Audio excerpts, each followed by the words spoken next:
Well, hello and welcome to Polity Matters. My name is Ben Ratliff, and I'm joined today by Scott Edberg. And I was noticing editing the other day, Scott, that we have not all three been on a show together recently. We've been kind of jumping back and forth and taking turns, and that's okay. We've you're pretty good at hosting when I can't be around, so thank you for taking over when I can't be here. I'm not good. You have to do editing when I host.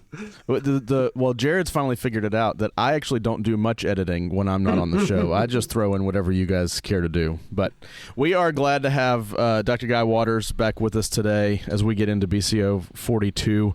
Guy, thank you for joining us. We have a good time when you're on. Oh, thanks for having me back. I appreciate it.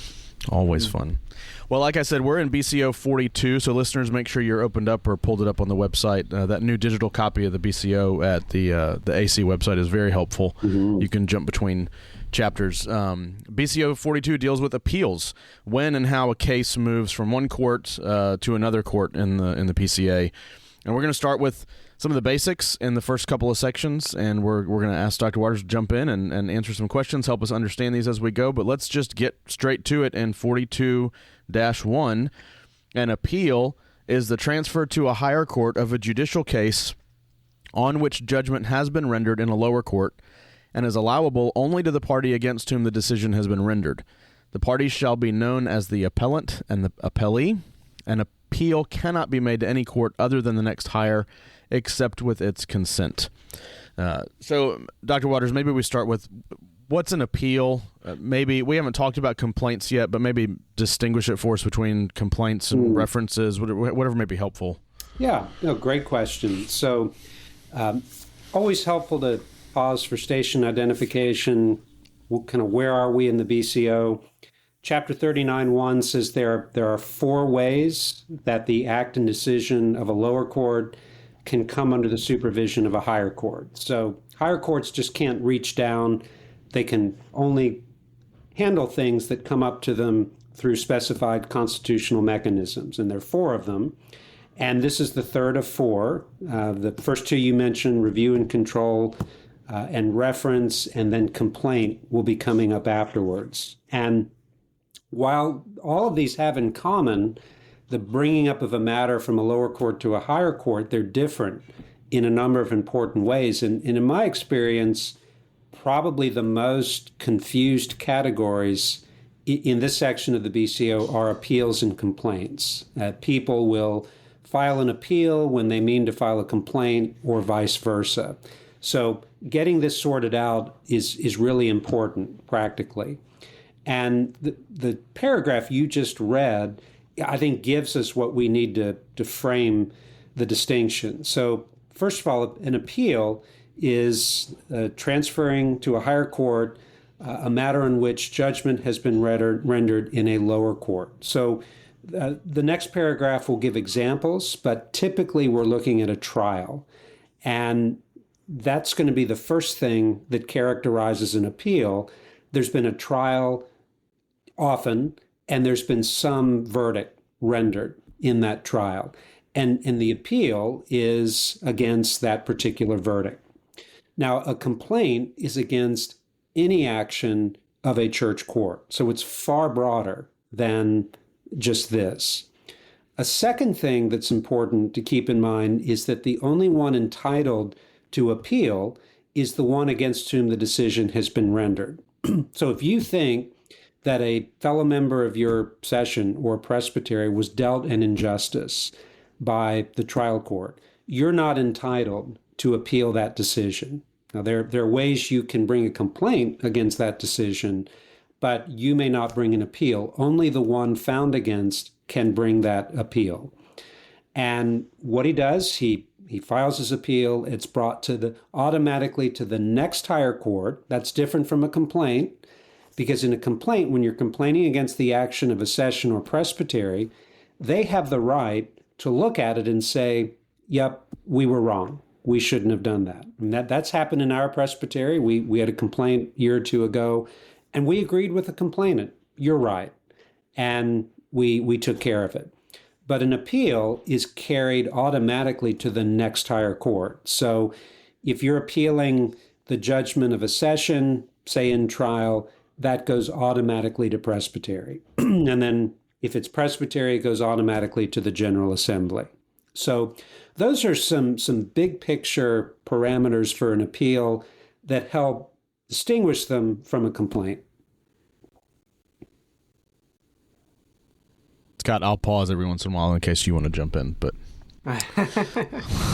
yeah, I think it's also helpful to I kind of cross swords on what each of these words mean, like appellant, appellee, like which is which. It's really easy to confuse them. And so an appellant is the party who seeks the reversal of the original decision. That's who we were just talking about. And the appellee is the party who rendered the original judgment. And so those are the two parties within an appeal. It's either the person who's the appellant who wants to reverse the decision, or the appellee who has rendered that decision.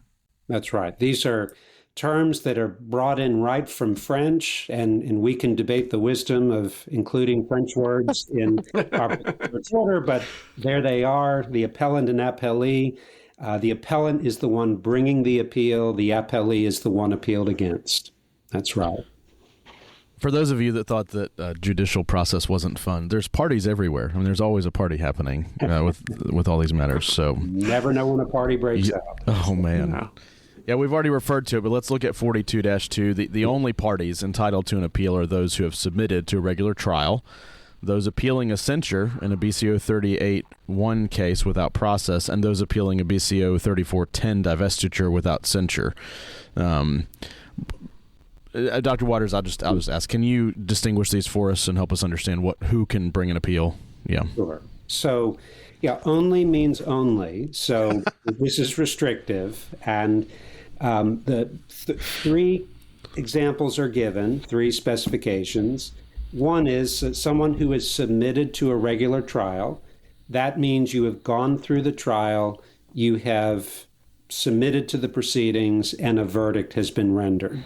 So that the trial has got to come to its proper conclusion.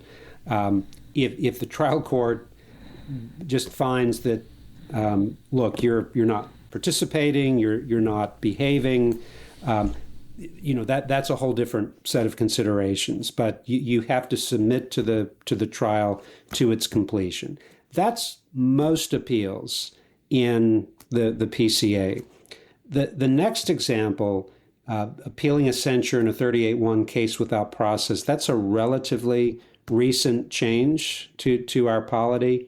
So a 38-1, and this has been talked about previously, a 38-1 is when somebody comes before the court to which he's subject, and he's basically accusing himself.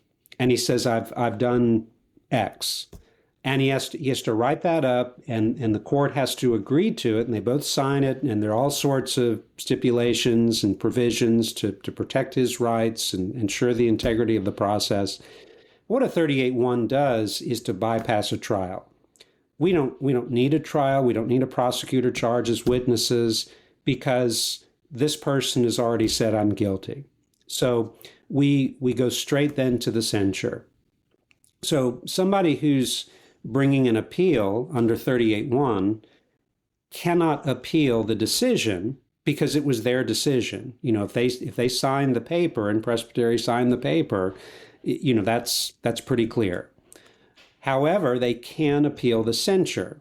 So if you make a confession, look, I jaywalked at Main Street and 2nd Avenue last week, and I really want to get that off my chest, and the court says, okay, we're going to depose you from the ministry. That seems a little severe. That would be something you could appeal in a 38-1. So you can appeal the censure for whatever reason. Often, I think it's too severe. But the decision itself, of course, has been mutually agreed upon. That doesn't come under the provision of 42.2. And then those appealing a 34-10 divestiture without censure, again, this was talked about, I'm sure, in a previous podcast, but 34-10 basically is when a minister is neglectful in the discharge of his duties as a minister. And 3410 says, look, a presbytery isn't required to suffer under that. They can take action effectively to remove this man from office without censure. And a man has a right to appeal that action. He's been removed from office.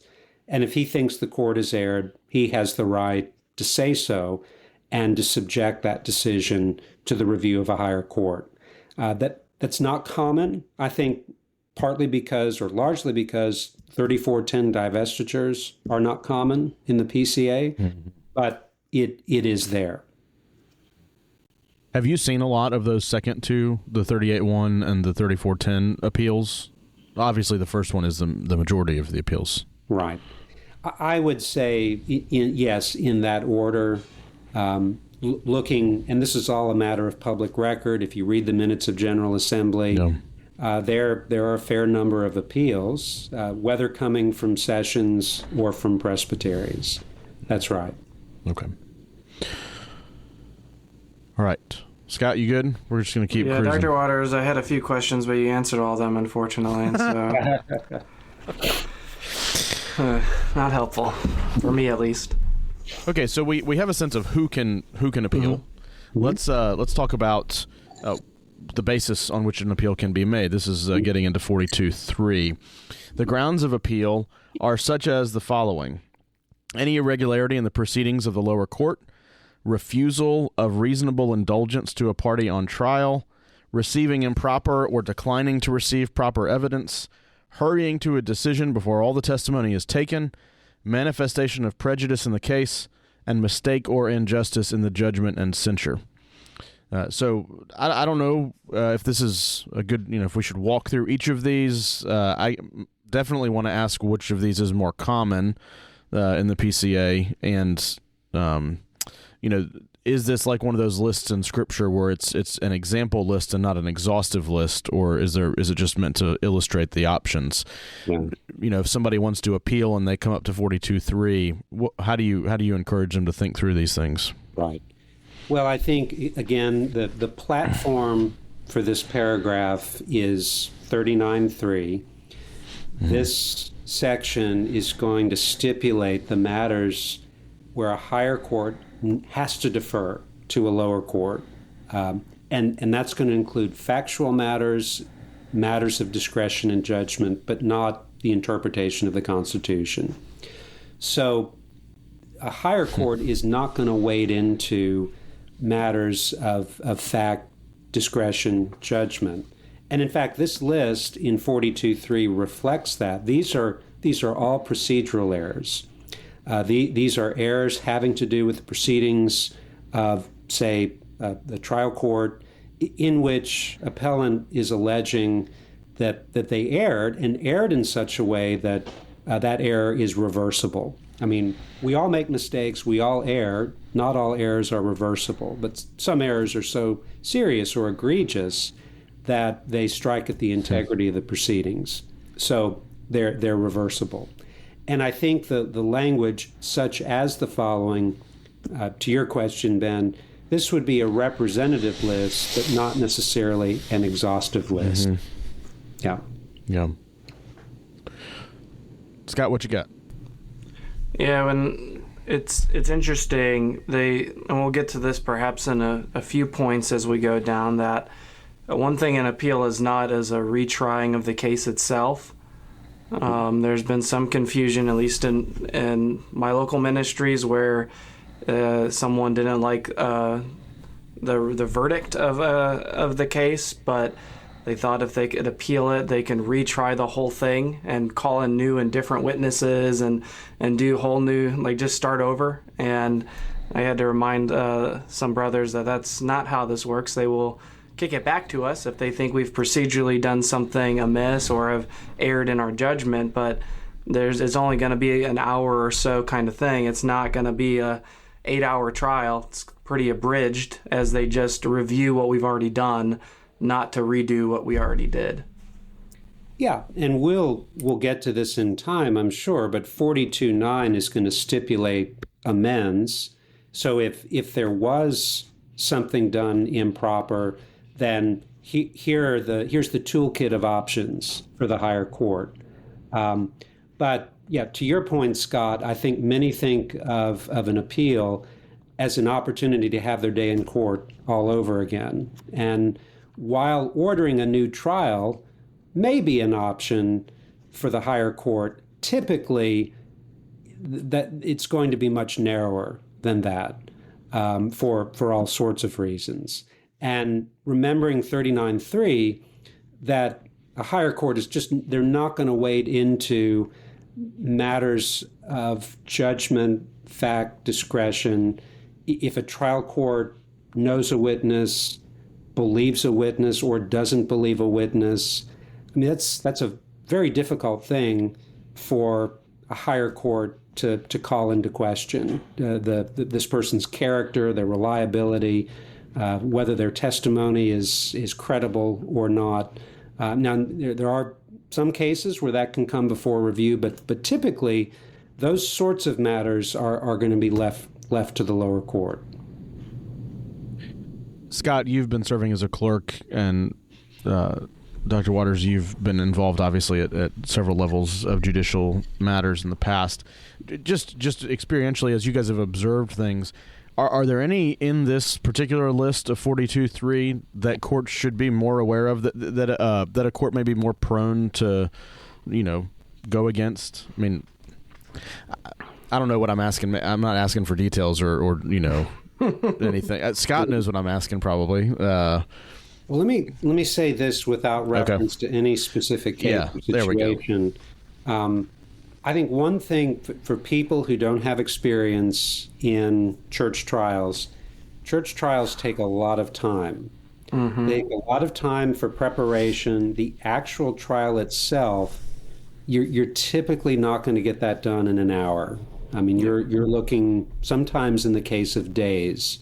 And if it's a commission or if it's the court itself, there's a lot of pressure to keep things going, to wrap things up. And when you have that pressure of time, there will be temptations to cut corners. There will be temptations to act prejudicially to one side or the other. And I think that just to be aware of that, nobody wants to be here, but we're here, and we need to do this properly. We need to see it through to completion. And we're not going to allow one side or the other to take advantage of these proceedings. We need to make sure everything is done fairly, equitably to all sides, so that we can arrive at a just verdict. Yeah, I think I remember T.J. Gordon saying that when in doubt, try to be as fair as possible, allowing people to feel that they're heard and that the information has been received, trying to cut those corners by not admitting evidence because of X, Y, or Z, because you don't like it, only stands to be used against you in an appeal. And so if the judges should seek and the moderators should seek to be as fair as they can be in the whole process, and even rendering aid, even on both sides, rendering as much aid as you can so that it works well. Yeah. That's good. And if you're here listening to an episode on appeals for any particular reason other than just going through the expository nature of our podcast, you may be a little late in hearing us say you should take up Dr. Gordon's checklist if you're going through a trial and make sure that you're following the steps. Of course, if you're here researching an appeal, maybe you've already committed an infraction against some of these, but that list is super helpful. So go find it. We'll try to put links in the notes about that as well, so you can pull it up. Let's see, that was 3. Okay, so let's get into sort of the procedural side of things, how it comes to pass. 42.4. Right. Notice of appeal may be given the court before its adjournment. Written notice of appeal with supporting reason shall be filed by the appellant with both the clerk of the lower court and the clerk of the higher court within 30 days of notification of the last court's decision. Notification of the last court's decision shall be deemed to have occurred on the day of mailing, if certified, registered, or express mail of a national postal service or any private service where verifying receipt is utilized, the day of hand delivery, or the day of confirmed receipt in the case of email or facsimile. Furthermore, Compliance with such requirements shall be deemed to have been fulfilled if a party cannot be located after diligent inquiry, or if a party refuses to accept delivery. No attempt should be made to circularize the courts to which appeal is being made by either party before the case is heard. Oh boy, Scott, is this why you have a stack of certified mail stickers in your office somewhere? Yeah, I have a pile. Yeah. I don't use them often, but when I do. Aren't we glad? Scott, I always pegged you for a facsimile guy. I'm a little Yes, we'll have to define that word in a little while. For your younger listeners, that's right. I mean, this is pretty straightforward as far as I can tell. There are days specified that things have to happen. Mm-hmm. Maybe the first question or one of the questions here is, what's the right way to say it? Why are these kinds of details important to the broader picture of an appeal? Right. Well, I think there are two considerations. One is it protects the integrity of the process. Yeah. So when a court renders a decision, that decision is presumed to stand until and unless it's challenged, reviewed, revised, or overturned. And so you can't have someone digging up a trial verdict 20 years after the fact and say, oh, I appeal now. And at the same time, there are reasonable measures put in place to ensure that someone has enough time to file an appeal. So you can verbally say, I intend to appeal, and the clock doesn't start until you are notified of the last court's decision. So the court may declare you guilty. It may take some time to come up with a judgment and then to inflict the censure. And then you have 30 days, not even from the action, but from notification of that decision to write up your appeal. And the reason that's important, and we'll talk about this, the form of an appeal, is you're appealing the judgment and or censure, and you're giving specific reasons, specifications. And when you file that appeal, that's it. You can't just add specifications at will.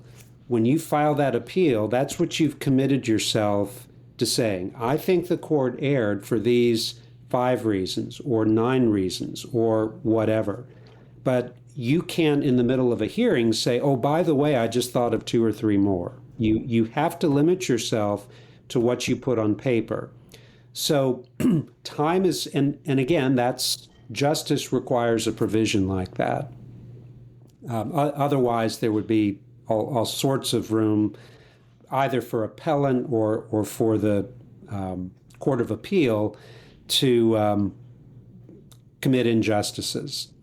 And what this does, it gives the person sufficient time to put his thoughts together, put them on paper, and to file it, and that in turn will kick off the process of appeal.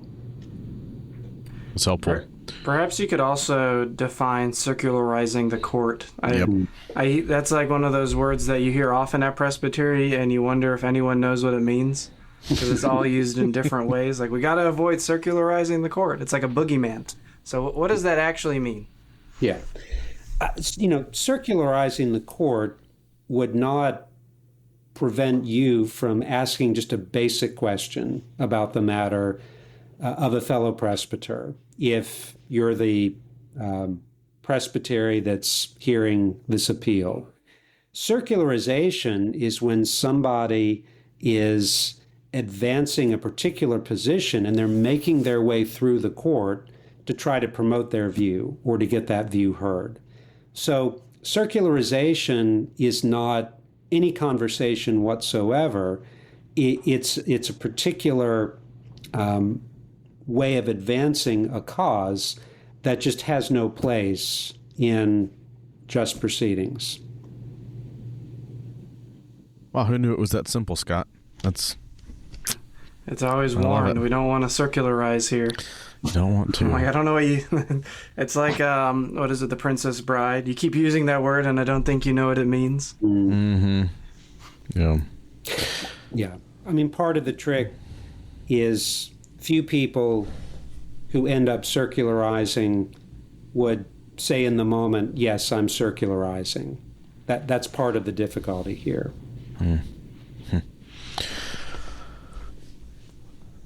42.5, it shall be the duty of the clerk of the lower court to file with the clerk of the higher court not more than 30 days after receipt of notice of appeal.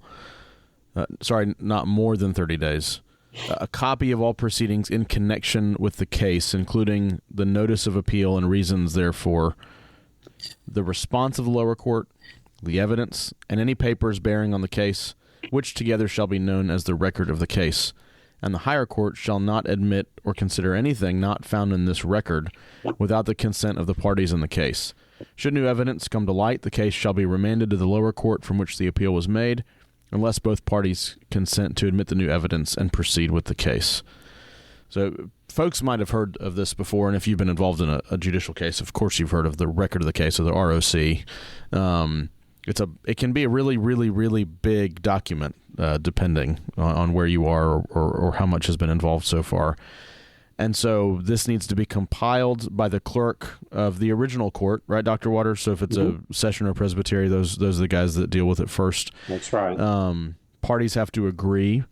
Why is it so important for this to be the document that everything is in reference to? Right. Yeah, because there's a basic principle that when the higher court takes up the matter appealed, you may only consider what's in the record of the case. You can't consider anything that falls outside the record of the case. So even if something is said in a hearing, you can't consider that. It has to be what's in the record. So it's really important early on that care be given to compiling a record that's accurate, that's thorough. Doesn't have to be long. That's my plea and appeal. These things get to be very long. They don't have to be long. They do have to be thorough and complete. And that falls on the shoulders of the stated clerk at the local level. He compiles it and then sends it up to the higher court. Mm-hmm. And at least at the SJC level, there's a whole set of procedures to finalize that record, which we don't have to go into. But there's a lot of care taken, and this is my point, to ensure that record is put together correctly at the beginning. Because once that record is finalized, I mean, that's it. That's what you work with. And as I said, you just cannot bring in additional arguments, etc. at that point. That ship has sailed. What kind of things go into a record of the case? Mm-hmm. Well, the primary thing in an appeal, if we're looking at a trial, would be the trial transcript. And there's provision earlier in the book dictating what's incumbent on a trial court for ensuring an accurate transcription. It's a lot of work. It can be expensive, but it's just something that has to be done. Any exhibits that were entered into evidence at trial, pre-trial motions, minutes of a judicial commission if they're hearing the case. You know, the language is any papers bearing on the case. So it's not just the actual trial transcript, but anything surrounding and relating to that particular proceeding should be put into the record. Again, to give the Court of Appeal the opportunity to have as full a survey of the matter as they can. So we'd be getting into territory of perhaps session or presbytery minutes, email correspondence, mm-hmm. Communications between parties at different points. And some of this is going to depend on, and I might veer into complaint territory. I don't want to do that too much, but it'll depend on what the appellant is trying to prove. And so there may be things pertinent to their case that they want to bring into it. I guess maybe that's more of a complaint language. I don't know. I don't have as much experience with appeals in my world over here. Well, you'd present your evidence, right? Your evidence could include all the things you just said. Yeah. So that the stated clerk will be tasked with putting the record of the case together, and so they're just that list that I mentioned would be your garden variety list.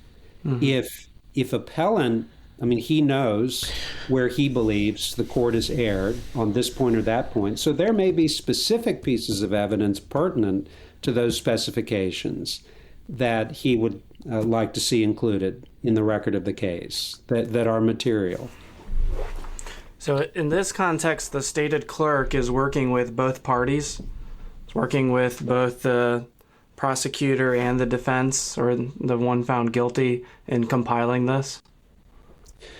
So the stated clerk is tasked with putting this record together, and the language that follows in 42.5 is the higher court shall not admit or consider anything not found in this record without the consent of the parties in the case.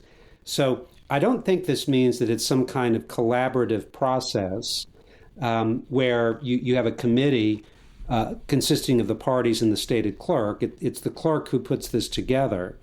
But when that record, for instance, is sent up from, say, Presbytery to General Assembly, there will be an opportunity for appellant to say, hey, wait a minute, there's some things missing here.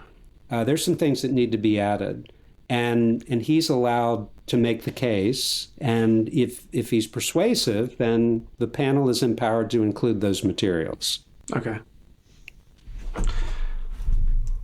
Yeah, because I was thinking if there has to be compromise, that really makes it difficult. If you're trying to get everyone to agree on the same record of the case, if some people think different events happened at different moments. Yeah, I think that the procedure that our book gives is more streamlined, and it just gets you out of the waters of contention at that very early stage of the process. Would you say, and I'm not trying to jump ahead to the next chapter, and I haven't studied for the next chapter yet, but would you say that within a matter of an appeal, that so much of the record really is going to be that trial transcript and any documents directly connected to the trial that's already taken place, whereas a complaint may include various documents because it's this individual's attempt to prove that an action was wrong, or however they may put it? Yeah, I mean, typically in an appeal record, the trial transcript is the lion's share of that record. Now there'll be exhibits, and of course you want to see the paper trail leading up to the trial. There are particular charges that were preferred, and a plea. Well, how did we get to those charges? And there's usually a train of correspondence relating to it. And then there's the aftermath of the trial. You want to see minutes of, if it's a judicial commission, trial commission, you want to see their minutes as they weighed what the censure might be and came to that determination. So there are going to be things on either end, but really the main thing is going to be that trial transcript. Okay. All right. Do you enjoy reading those trial transcripts, Dr. Waters? Is that what you read at night on your bedside table, those trial transcripts for the SJC hearings? That's what's required of SJC members, I think. I do read them. I would not pronounce them nightstand reading, but I do read them. That seems like rough. Do you have to read all of them, or just the ones you're assigned to as like a commission? If you're on a panel, you have to read everything. If you're not on the panel, you have to read all the briefs timely filed and as much of the record as you need to come to an informed decision. And that's left up to the discretion and conscience of each judge. Well, it's a good thing that Presbyterians you read every word of every trial that comes through. I know you, and I know you read every word there. I'm flattered by your confidence, Scott. Thank you. I'm just glad Presbyterians aren't long-winded, so these transcripts are probably brief and easy to get through. I have one from an appeal from the SJC in my office as the clerk, and it's like 4 or 5 inches deep. Just the record of the case. Not even the appeal is the short part. The record of the case is like 6 inches long. You have it printed? In depth. Yeah, the SJC, I believe, sends it to us that way. It's really nicely bound.